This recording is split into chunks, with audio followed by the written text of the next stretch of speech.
welcome to Swirl Radio. I'm Ayka, militant mentor for artists and designers, and I'm really excited to have John here, who is a UX coach and currently working on his own community. Hey, I'm Terence Davy, an executive coach and founder of proactivity.io.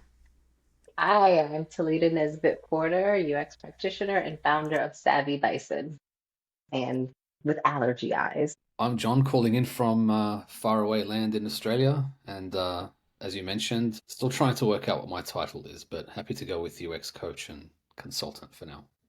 Mine So, changes every podcast, so it's all good. yeah, no, a title is a difficult thing to come up with because a person is a lot of things. But maybe let's start there. Like, what do you want people to know about you when they, rather than just UX coach? Can you tell us a little bit more? Someone asked me yesterday in an interview what my title is, and I've struggled with that. Um, I've tried to change my LinkedIn tagline 100 times, trying to communicate in a very short, concise way what it is that I do. I think when I tell people that I'm a designer, their mind runs to fashion design, jewelry design, any form of design and visual design. That's not what I do, although I've done that in a past life. So these days, I'm struggling to put into words what it is I do because I don't think there's perfect words that sum up what it is. So there's part coaching, part mentoring, there's teaching, there's an entrepreneurial aspect to it, I suppose. So there's quite a bit to it. I think if I pigeonhole myself with one thing, people don't really understand what it is. So I'm finding now that it's more of a storytelling approach. Instead of going with one title to say I'm a UX consultant or a strategist, they get the wrong idea. Um, so design coach sounds nice, but it's not really only the only thing I'm doing. So I'm exploring. I don't know. It's just exploration, and like you said, we change. We're doing 10 different things at the same time. So I guess it's another opportunity to get creative with words somehow. I like your answer because I follow you on LinkedIn and I think that you're one of the few people that create really actually helpful content, versus kind of just self-marketing. And I always learn something or I pass it to somebody else. So I would love for you to talk a little bit about that. I think I think everyone here would agree that what the industry's gone through in the past few years, let's say here in this country, especially the past 5 years, we're seeing now the result of what's happened in those 5 years. And I'm happy to go as deep as you like with that. But I think there's so many people now struggling to find work or struggling to evolve their personal brand because of what you said, because they probably don't know how to adapt or they weren't prepared for it. The industry is always changing. So you're looking Mm. at people with a bit of FOMO. They're like, oh, I need to learn how to code now. I need to learn how to use AI now. They're trying to scramble to find as much differentiation as they can, which is a risk. I'm seeing that those designers who can adapt and differentiate themselves in the market, they might rise a bit to the top. And I think at the moment, what I'm seeing is it's not so much a skills gap, it's just more who can promote their personal brand in a sort of unique way or creative way. I think hiring managers these days, and I spoke to someone last week who applied for a role. They applied for a role, they received 600 applications, and then 3 weeks later, they've reposted that role. And I'm talking a major, major company. So there's a few red flags. I think the market also doesn't know how to identify or evaluate that top 5 or top 5% candidate as well, because now a lot of designers look the same on the portfolio, right? They sound the same. But in the interview stage, what I'm hearing from recruiters is no one's really taking our breath away. But I don't know if that's what was happening in 2016 or 2017 because recruiters were begging you to take a job, and now it's kind of flipped on its head. So yeah, the adaptation is what I'm doing a lot of coaching with is how do you build out consistency between your resume, your LinkedIn, and your portfolio so you're saying the same thing, but it doesn't sound generic. And along those lines, you mentioned like adaptability, and obviously there is a message that has to be communicated. Like, how are you telling folks or how are you coaching them through adapting and changing with the market, knowing that, hiring managers and even recruiters, what I've noticed is that like recruiters don't understand. So they have, a JD and they're just looking at the JD, and then the hiring manager comes in and they're like, well, okay, we're looking for these specific skills and these things. And I think what's difficult now is that AI is there. And so maybe people don't understand how to talk about those things, or maybe people are confused as to how to like utilize AI in their process. Is that what you think is changing now, or like how are you coaching people through all of these and navigating these interesting times that we're in? That's a layered question. Like when I answer that, Yeah. yeah, there's so many moving parts. So firstly, I would say before I get to the coaching side is with the AI, I'm coaching designers to move more away from AI, where AI is doing all the heavy lifting for you.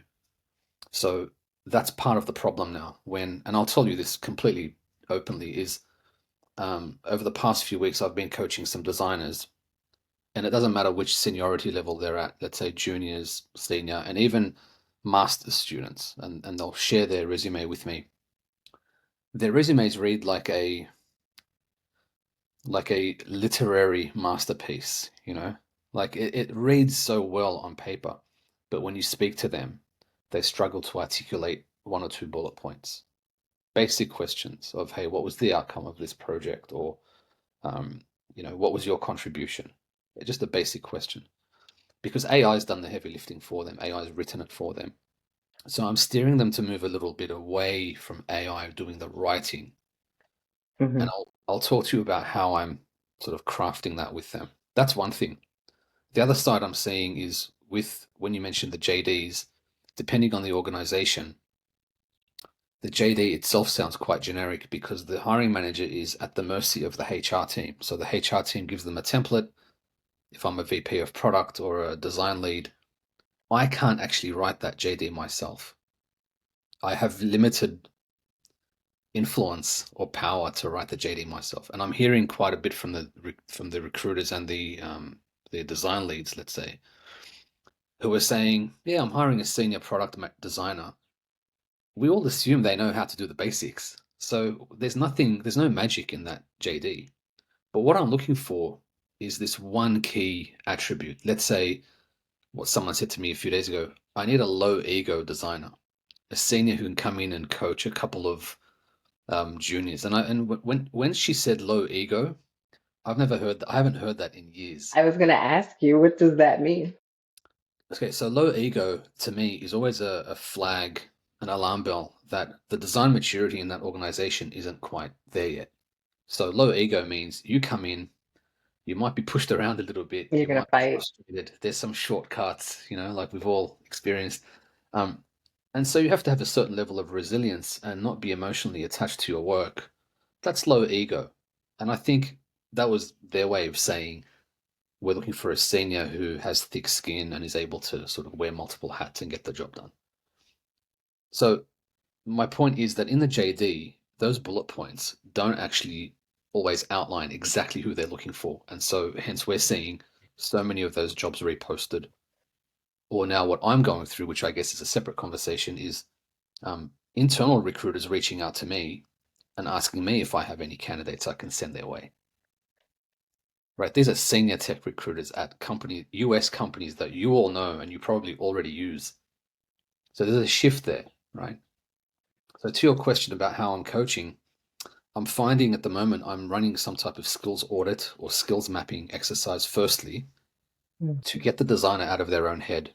So a designer might come to me with 8 years of experience. Maybe they've spent 3 years at the same job. They don't know what they don't know. They don't know what their skills are, their achievements.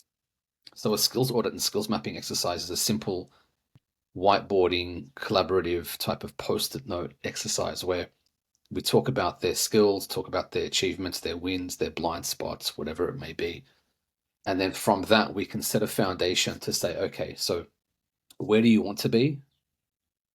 And based on their personality, we can then start to connect the dots and say, okay, so here's how you should be communicating this rather than making it generic. And then we look at their resume and their LinkedIn and their portfolio. And at that point, we can use a bit of AI to do some writing for us. And then we do that writing and then we compare it to each other. And so the coaching can take on a number of different approaches depending on the person and their goals. I'm always interested in the initial intake process of a new client. I think it's super important to establish where you are and where you want to go. How do you think about doing a skills audit for your clients, or how do you perform a skills audit for your clients? That's evolving because I'm seeing, obviously we know every person is different.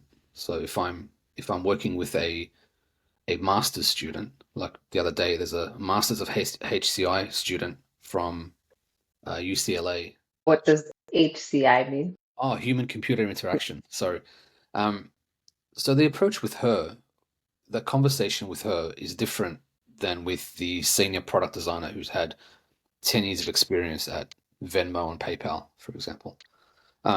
So the way that it begins is an initial conversation, a short 15-minute conversation where I try and learn a bit more about who they are. And that conversation usually turns into, on their end, a part rant or venting and part storytelling as to their experience and what they're going through and where they want to be. Now, I have to use my experience to map that to reality, where someone might come to me and say, hey, I want to go for a senior role. And I look at their profile and they have 3 years of experience and not a lot of diversity on their portfolio. So you have to map that to reality. So that short 15-minute conversation sets things up for me. I take that away and then put a rough plan together or an agenda. If they're happy to go ahead, then we run that 1 hour, sometimes it's 2 hours of a live one-on-one mapping session where we jump into that, and then I try and personalize that. Now I should do some homework beforehand. So I've done a review on their portfolio, their resume. I need to know what I'm looking at. So then I can spot the gaps and opportunities in their work. So one I did yesterday, or over the weekend, sorry, was finding those gaps and opportunities in their case studies and then presenting them to them in the actual skills mapping exercise to say, look, you need to add some of the soft skills and the wins in your case studies. You can't say you're a senior, but you don't have those senior level bits of information in your projects, right? So you have to connect reality to the work they've done. Now, if that's a gap and you have to coach them to that, that's great. So that could be interview coaching, that could be role playing with them, that could be me running a Q&A session with them to find out, did they actually do what they're saying they did? Because that's a skills assessment in itself if I'm going to put them forward to a role. So it can take on many different parts. And then, you give them the feedback and then they go away and try and implement it, or you do it with them live, depending on how much time it takes. So you would map it to each person's goals, their experiences, and sometimes there are those difficult conversations you have to have with them. Thank you. Going back to mentioning, things that are not in the JD, and how do you coach applicants to ask questions to help them unpack? Like, if you're looking for a low ego designer, like how would you find that out? That's 2 parts. So it depends on the organization and how they approach the JD. So if you have a relationship with the recruiter, if you have a relationship with the hiring manager, that can be a lot easier, right? But for me, it's finding out who's responsible for that and then trying to establish some type of relationship or connection with them. So one I had 2 weeks ago, they don't always reply, but this person, we had a conversation through a mutual friend, and they said, look, I need someone to just hold the client's hand. We need someone to explain to the client what the process is going to be. So we need a senior to do that. And there's certain things for legal reasons and ethical reasons you can't put in a JD, Right. right? But in a private conversation, they might trust you with saying, hey, look, this is the type of person I need. And then I can go and try and have that conversation with candidates, etc. So that's the easy side of things. With candidates, when they're looking at a JD, I think we're in a market at the moment where there are too many people out there who are just throwing mud at the wall and seeing what sticks. They're applying for anything and everything. And you can see this where you see someone post an opportunity on LinkedIn, and within 3 minutes, they have 5 or 6 people saying that they're interested, which is a tactic you should never do. But um, that first in, first served is not what works here. First in actually works against you because you're implying that you, in the space of 10 minutes, you've done your homework, you've found out who the organization is, who works there, who the design lead is, what the team is, what projects they work on, and you've put together a personalized, strong application within 10 minutes. That's not how it works. So I'm telling them to do their homework. First and foremost, who works there? What kind of design culture do they have? So if I jump in and I see that XYZ company has, this VP of design or a UX manager who has great experience, and I can see what they're posting on LinkedIn, and their team is good. I'm thinking, okay, these are all positive signs. I can see myself there, because that JD might be very generic. It doesn't give me much to work on, and I might hit a brick wall. So I have to do some of the homework to see what they work on. Someone I coached last week was looking to apply for a well-known creative agency in the US. I said, have you looked at their portfolio? She said, no. I said, well, let's jump online and look at their portfolio. What do their projects mean to you? How do they resonate with you? Is there anything in their design process that resonates with you? Anything you can use to your advantage? We found one project. It was a health tech related project. And she came from a public health type of background, not in design. She'd done that in a previous life. But in design, she'd done a lot of research. I said, great. Okay, so let's use that to your advantage. That might be your differentiation in the application process. The other 95% of people might not have that. So sometimes the JD won't give you enough to work with because it might just be a generic thing from AI. So you have to dig a little deeper. And if you spend that hour or so, you don't know what kind of golden nugget of information you might find. I wanted you to talk a little bit about kind of these new innovative ways you're kind of encouraging people to present themselves. Because the first part is obviously the assessment and sort of that kind of deep self-branding kind of understanding, like who are you, what are your goals, like are you aligned with what you're saying, but then there's the strategy of actually reaching out. And I was curious if there's anything that you've seen that has worked or anything that you'd like to discuss in that. I think it just goes back to what I said before around personalization. There's no one size fits all. So for example, there's someone who recently, she scored a job and she'd been through it all. She'd been through 4 to 5 rounds in other jobs she'd applied for, double case study presentations, like she'd been through it all. And the feedback I had given her required her to kind of change the homepage of her portfolio to really communicate that strong elevator pitch. She had a unique background and skill set, and she wasn't doing a good enough job of showing that. I think there's a bit of shyness there. Maybe there was a bit of fear of being judged by the industry, to promote herself in a bit more of a spotlight. That also ties into the fact that in the current industry, if you're a senior, so many of the jobs are scored through networking and referrals. But then you have to get out of your own way to do that. That's not for everyone, to go and cold call and door knock and sort of promote yourself in a DM or something like that. That takes practice, and that takes, out of 100 messages that you put out there, you might get 5 people who respond just to acknowledge that they've even received your message. So that's not for everyone, although it's a very good tactic if you can get it right. What I'm telling these designers is that for each individual, it could just be one small tweak that does it. So for this particular designer, she didn't end up changing her elevator pitch. She crafted her case studies in a way that really put a spotlight on her unique soft skills. And then what we did there was, how do we develop that as part of a type of content strategy on LinkedIn? how do we go to some hiring managers and say, hey, look, I know you're looking for this particular skill set. Here's a project that I've worked on. And so she would drop that little snippet in a DM or she'd actually post it on LinkedIn to try and get eyeballs. She would attend events, local events, So um, there's those sorts of things. I think a lot of people believe that they have to redo their entire personal brand. That's not the case. You're not going to get hired because all your ducks aren't in a row. Like LinkedIn doesn't look perfect, the resume doesn't look. That's not what it is. Sometimes it's timing. Sometimes it's the hiring manager seeing one word that sort of resonates with them or grabs their interest.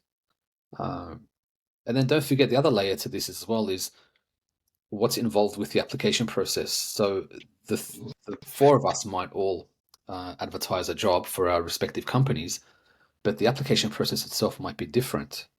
So one of you might use the HR portal, and then I have to write a cover letter, whereas the job I advertise might just be, hey, send me a message, you know. So I think it's navigating that as well, where I'm getting a lot of people coming to me saying, look, I've redone my resume, here's my cover letter. And I'm saying, but not every job application will require that. Some people just say, hey, just send me the URL to your portfolio. How did you build that trust? Can you talk a little bit about that? Because you have people contacting you from other parts of the world. Can you talk about the steps that got you to that point?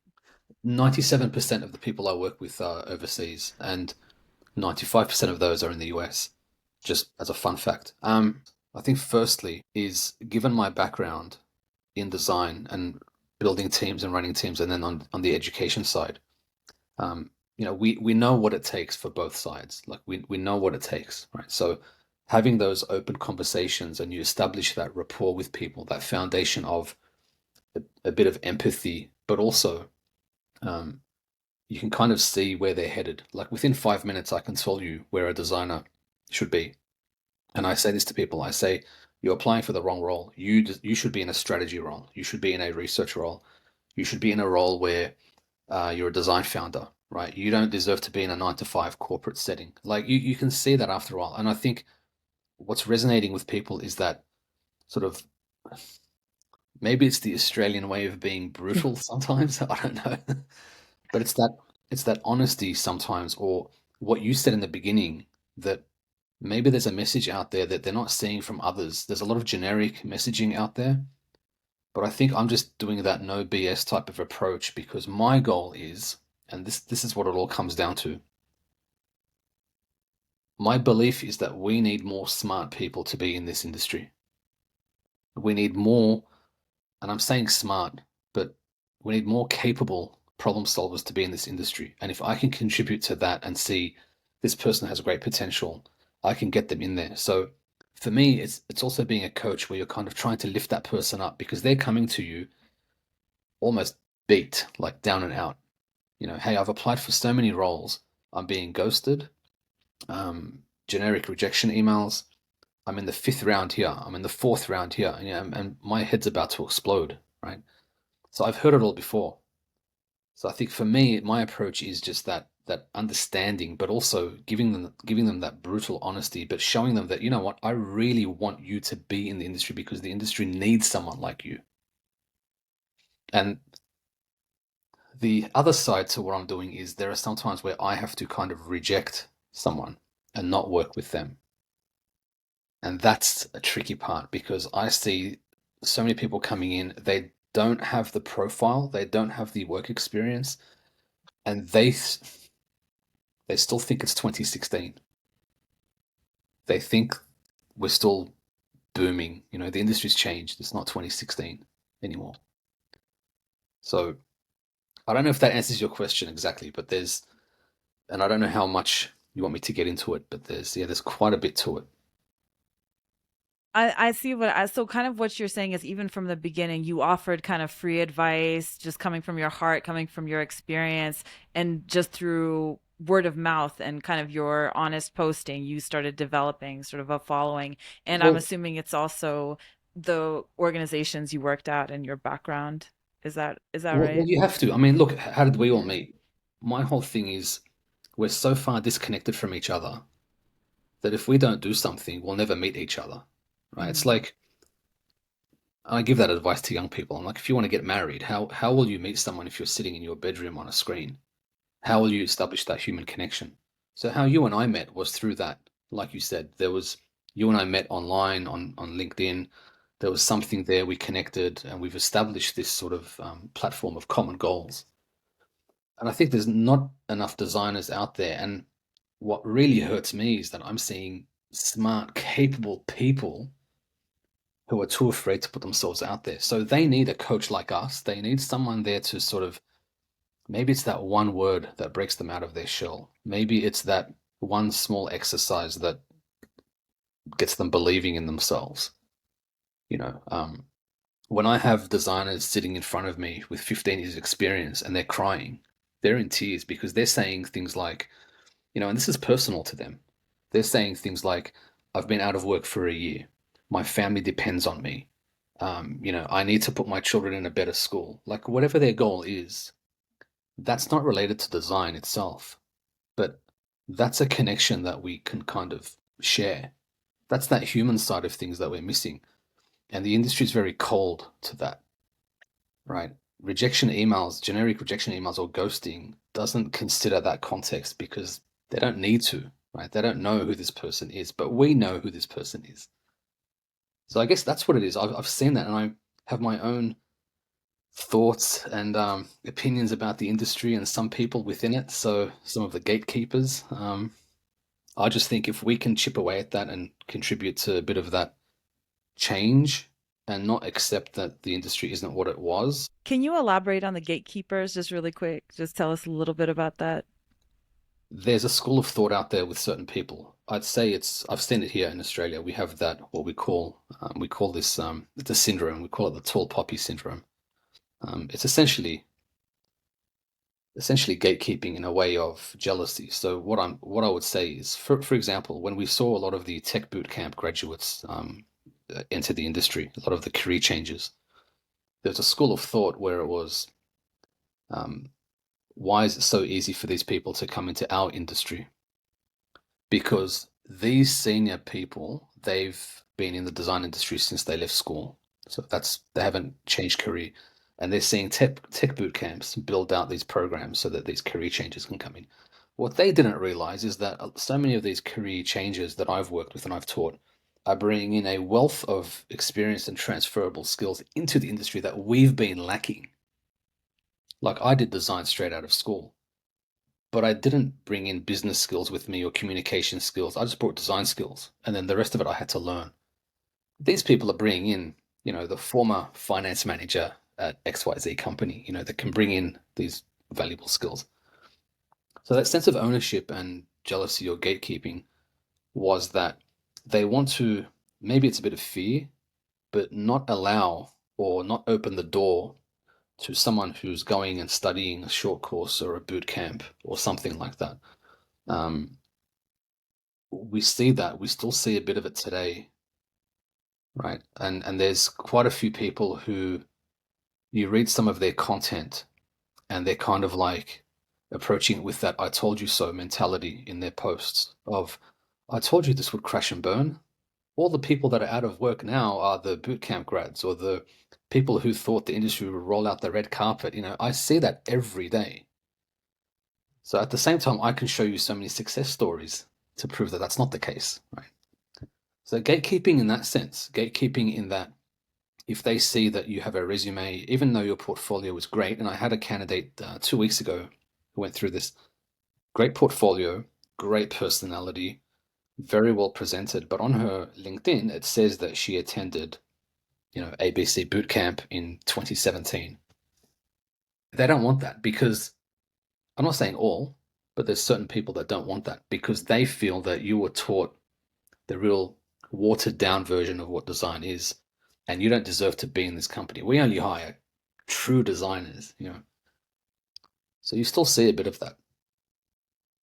I've seen that before, and I have gotten pushback on candidates as a hiring manager, like, "Oh, this person came out of a boot camp, and do they have any experience?" And so I agree. It's unfortunate that folks feel that way. Like I didn't go to a traditional design school. I was more, cognitive theory and more UX than UI. So I've seen, people sort of argue both sides of the coin. And it's like we all came from somewhere, like if you're a graphic designer, you're coming into UX, so it's strange that folks feel that way, but We I did. agree it is a problem.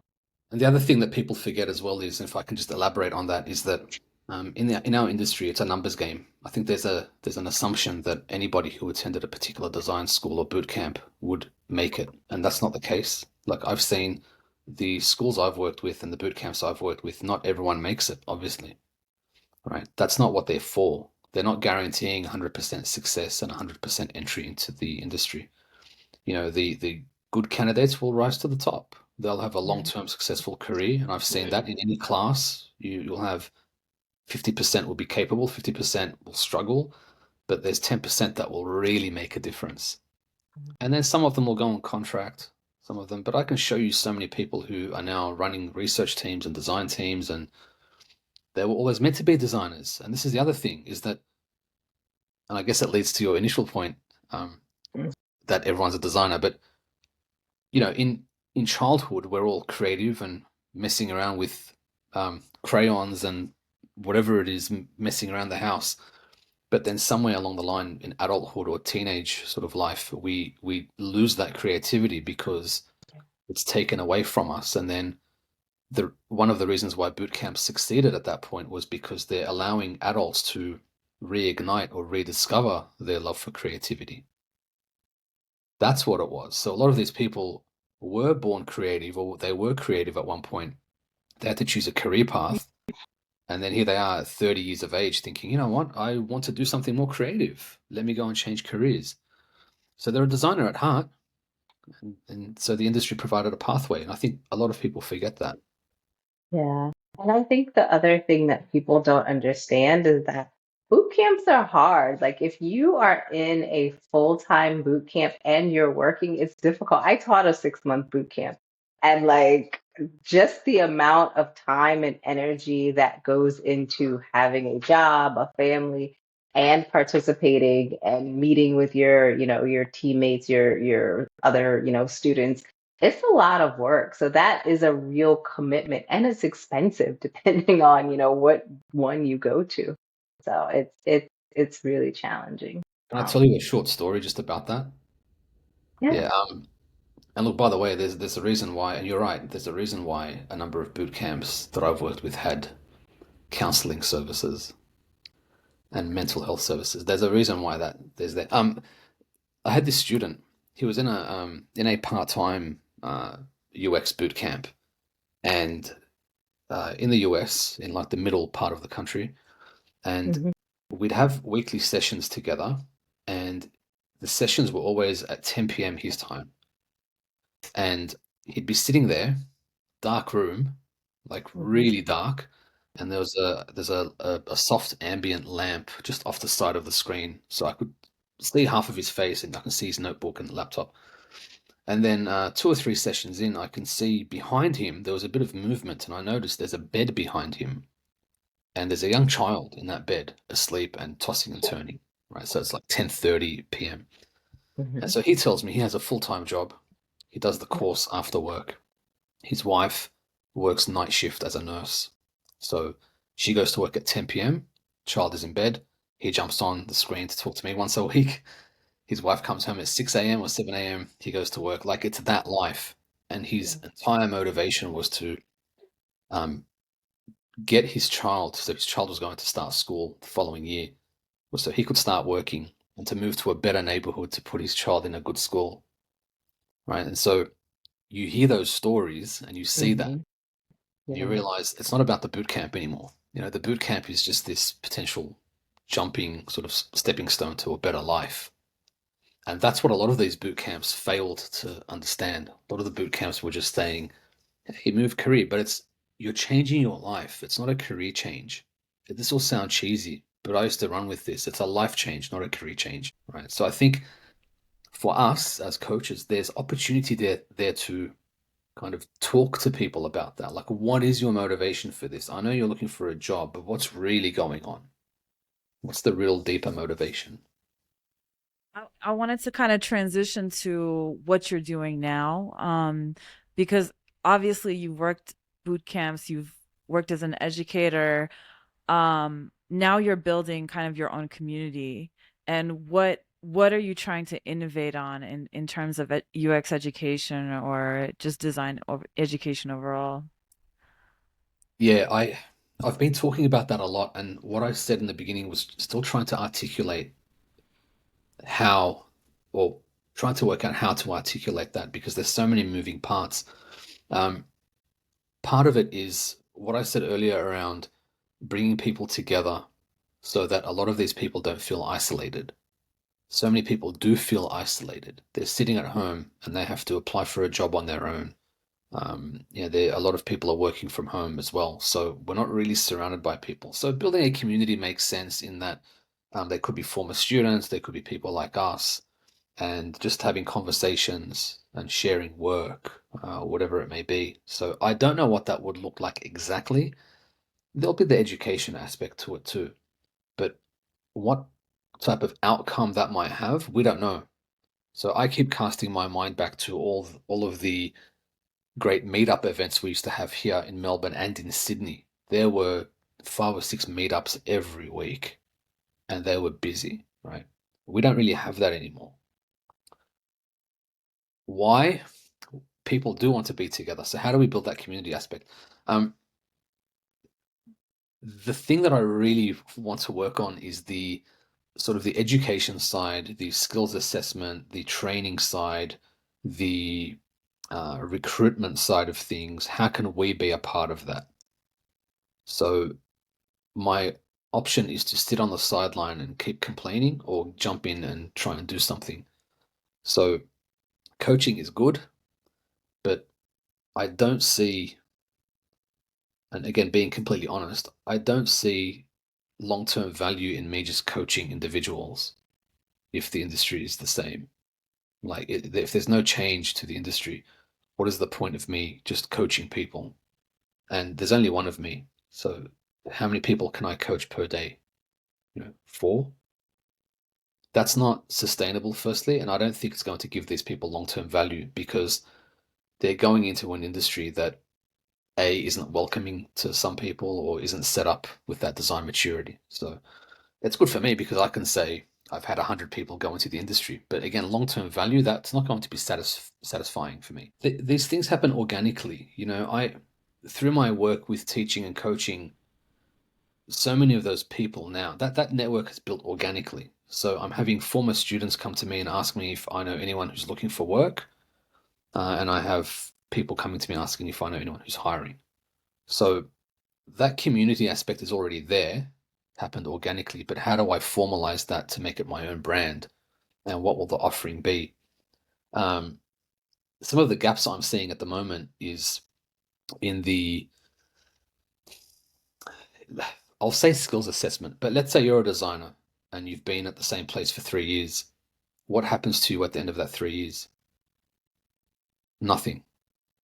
Most Same people don't things. have any work to show for it. They haven't updated their portfolio. They don't Right. have access to their work. It's under lock and key. They haven't been given the time because managers are busy. They can't say, hey, designer, invest an hour per week in documenting your work or building out your portfolio, or we'll invest an hour a week in training you. You want to learn about AI? You want to learn about business skills? You want to learn about communication? Well, they don't have that set up. Those are the conversations I'm seeing. Hey, I've been in this role for 3 years as a senior. How do I go to the next level? I don't have anything to show. And so they're trying to retrofit their portfolios with deliverables and they're making things up because they don't have access to the work. Or they'll say, I've spent 5 years as a senior. And when I run a skills mapping session with them, they're stumped. They don't know what skills they've built over the 5 years. Now, obviously they have, but there's no thought process around that. So what I'm trying to build is a platform where there's skills assessment, there's training. You get to assess yourself, train yourself, see what kind of level you might be at, see where you should be and how you can get there. Like, what is that gap and how can you get there? So you want to be a VP of product one day? Guess what you need, right? So here's what it is. How can you get there? And how can you show evidence? So I'm trying to build a platform that will help you do that, because there are too many good people stuck at one level and they can't go to the next level. And what we're seeing, especially in this country, is the heads of product, whoever they are, they don't necessarily have a design background. They come from marketing, they come from somewhere else.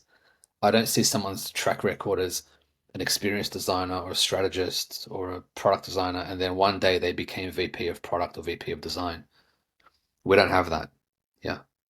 So how do we get these designers into those roles? We don't have CDO roles here. We don't have a chief design officer role here. I think we have one at a major bank, but what influence they have, I don't know. So how can I contribute to that? I can teach people, but we also have to give them the experience. So I can build out a platform for the skills mapping, lessons, and whatever it is, and then partnerships with organizations to give them the experience, or we give them the experience. We build projects for them, and then they have the experience. So it's that type of thing. The community aspect, I think, will build itself when you bring people together. Don't forget, we already have a community on LinkedIn. It's just not a very, structured community. But so that's one of the things that I'm working on, aside from the sort of just straightforward lessons and courses. But it's more about, what will change the industry, or what will make some sort of impact in the industry. You talked about how you're almost interested in like the future of design and innovation within the government as well and within communities.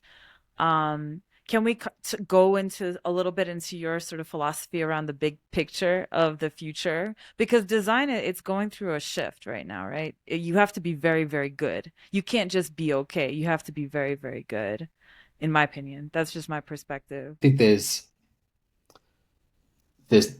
not enough people who know exactly what we do. And that's why I've been trying to shift away from, and going to your initial question of what I call myself. How do we educate people as to what we actually do? As soon as you attach the word design to something, people think visual design. You're a web designer, you're a graphic designer. And some of us who might be old enough to remember that once upon a time we would be called web designers, Yep. That's changed. Like, we've seen the industry evolve. And so when it comes to things like local government, the responsibility and the onus is on us as designers to market ourselves as these creative problem solvers. But we can't do it alone, hence why we need that community. We might be a design think tank, and we believe we can redesign the way bridges are designed. Like here, what we have in my country, my city. It's one of my most I don't like using the word hate. I don't hate anything, but I see them building new bridges and roads, and they're just concrete. There's nothing good to look at. There's nothing inspiring for children. If you look at local playgrounds, it's very harshly designed with materials. There's not a lot of creative thinking in that process. There's nothing there to inspire a parent to take their child down to the local park. A, it's not safe. B, the materials they've built the playground from are not child friendly. And there's nothing nice to look at. There's not even a place for parents to sit. There's no lights, right? So the wrong people are designing these things because they're designed based on a template, So how do we get more people like us having a conversation? So that means us presenting ourselves as a collective, going to local council, the local city, and saying, here's what we've worked on before. Here's a prototype. Here's what we can do. And when we start to shift that conversation away from the visuals more and more about money, because that's what they think about, start there, plant the seed, and see what can happen. But we can't do it alone. So for me, it's spotting the problems. We know what problems there are. We can't solve everything. How do we prioritize those problems? So for example, I'm extremely passionate about the education system, especially at an elementary level. Being married to someone who's an elementary school teacher, she has over a decade of experience. I've seen firsthand the issues at an elementary level. How can I help? I've gone in there and run design workshops, and the kids have loved it. Showing them something simple, like I showed them a video of a robotic burger making machine. out in San Francisco, right? It makes burgers. It's a robotic sort of thing, like that's their future. It's not our future. It's their future. So when you ask me the question about design's future, it's what are we doing for them? Because in 20 years' time, 30 years' time, when I'm an elderly gentleman, it's them who will be the problem solvers, not me. But we're not giving them enough in school. And these gatekeepers in corporate world aren't doing anything. They're in a comfortable job. So how do I find like-minded people to be like, hey, what can we do? And it only takes one city council to sort of give you 5 minutes of their time. You don't need everyone on board. So I don't know. I think, as my wife says, I'm a dreamer. So I think it's part of who we are as designers, right? We like to dream. Again, I know that doesn't answer your question around the future of design or where I think it's going. I think it's a very deep question, and we'll need another hour to talk about that. And I'd like to focus more on the positives than the negatives.